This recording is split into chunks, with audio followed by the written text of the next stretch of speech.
Greetings folks, this is Ron Wise Gamgee and welcome to Quick and Dirty Roleplaying. In this video, I'll talk about an alternative to granularity when it comes to tabletop roleplaying game design. This is a topic that I've touched upon in the past, but we'll go into greater detail here. First, I'll explain what granularity is. According to Wikipedia, granularity is the condition of existing in granules or grains and refers to the extent to which a material or system is composed of distinguishable pieces. Within the context of tabletop role-playing games, the distinguishable pieces refer to the amount of individual numbers or totals that come up on a dice roll. The more individual numbers or totals that a dice roll can produce, the greater its granularity. I suspect that there's a mistaken assumption among a certain percentage of tabletop role-playing game hobbyists, especially those in the D&D and OSR crowds, that state that a major contributing factor to long-lasting campaigns is having a lot of granularity for the game's dice rolls, or in other words, that the game's dice rolls are able to produce a lot of individual numbers or totals on the dice roll. The logic goes that with a high amount of granularity, it's easier to drip feed character rewards with lots of the smallest distinguishable pieces, increments of 5% bonuses, or larger distinguishable pieces under more limited circumstances. Games that use 3d6, a d20, or a d100 as their resolution mechanic apparently make for great candidates for long-lasting campaigns under this perspective. Games that have lower granularity due to having a dice mechanic that produces less individual numbers or totals, such as 1d6, 2d6, 1d10, or a success tallying dice pool, for example, are apparently less desirable for long-lasting campaigns because each +1 bonus grants a significantly greater amount of advantage than it would with a dice mechanic with more individual numbers or totals. This makes jumps in power via incremental +1 bonuses for, say, a 1d10 or 2d6 dice mechanic that much more impactful than, say, a d20, and especially a d100. On a d10, a +1 bonus is a +10% advantage, whereas on a d20, it's only a 5% advantage. Dice rolls, in this traditional perspective, are made against absolute standards, not relative ones. A target number of 30 in D&D 5th edition or Cypher system, or 40 from D&D 3rd edition or probably the current Pathfinder 2nd edition, is deemed a nearly impossible task. So have fun scrounging up as many bonuses as you can and crunching those numbers.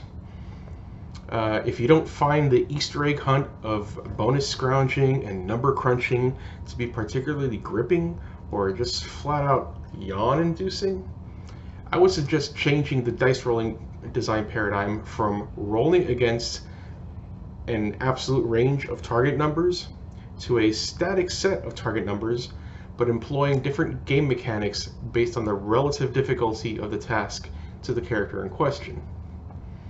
Allow me to elaborate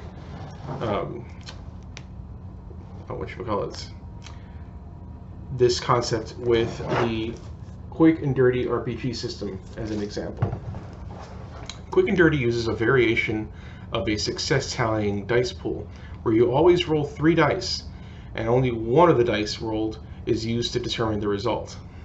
For risky challenges where things can go either way for the character, the middle roll is used as the result. For challenges where the PC is decidedly at a disadvantage, the low roll is used as the result. And for challenges where the PC is decidedly at an advantage, the high roll is used as the result. The context of what objective the character is trying to accomplish, how they're trying to accomplish this objective, and what the circumstances are surrounding this attempt to overcome a challenge informs the GM not only of which of these 3 dice rolls to select as the result, but which game mechanic to use when it comes to overcoming challenges. In the Quick and Dirty RPG system, these game mechanics are overcome adversity, maximize victory, and mitigate losses.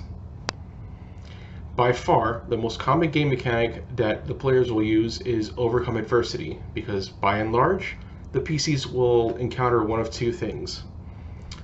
Some sort of challenge, some sort of obstacle to their objective that is within their power to overcome, or an imminent threat coming their way that is within their power to avoid or withstand. At times, the PCs may face opposition that poses no appreciable challenge. In this case, if the player wants to see how awesome their success is and the GM doesn't mind indulging them with the dice roll, the player will use the maximize victory game mechanic, which is not a test to see whether the player's character succeeds or not, but how well they succeed.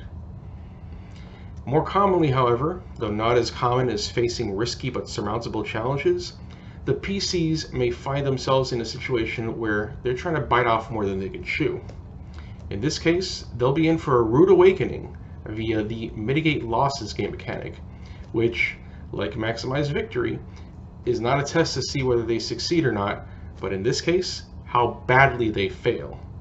So in a sense, it's like the mirror opposite. So to extrapolate from the Quick and Dirty RPG system to a broader viewpoint, the relativity comes into play when you compare a PC's level of capability in a particular area of expertise against a specific challenge. What may be challenging for, say, a novice is routine for a professional, and a cakewalk for an expert. The dice rolled can stay the same without needing to fiddle with varying dice modifiers or various target numbers. Instead, what the dice rolls mean changes as different circumstances call for different game mechanics. The Genesis system, which is used in games like Fantasy Flight's Star Wars RPG line, uses a variation of this method when rolling against an opponent by comparing their opposing stats, which in turn determines how many difficulty dice they roll. And it's not the PC stat minus like their opposition stat, in case you're wondering. In the YouTube video titled "Replace Damage Dice with What?" by Dungeoncraft, Professor Dungeon Master introduces 2 tables used as substitutes for tracking enemy hit points. One being a d20 damage effect roll versus weak foes, and another being a d20 damage effect roll versus boss level foes. There's a link to that video in the description if you want to check it out. And what I've done with this is create another table, but against foes that are relatively equal in strength. Furthermore, in a number of his videos, Professor Dungeon Master talks about the most relevant numbers that matter for a d20 roll, regardless of all the modifiers found on the character sheet, monster stat block, or target numbers. I distill the most important numbers regarding d20 success tests to 8 and 16. If you can succeed on less than an 8 on a d20 roll after all the number crunching has been done, you may as well succeed without rolling, because your chance of success is very good, 70% or higher.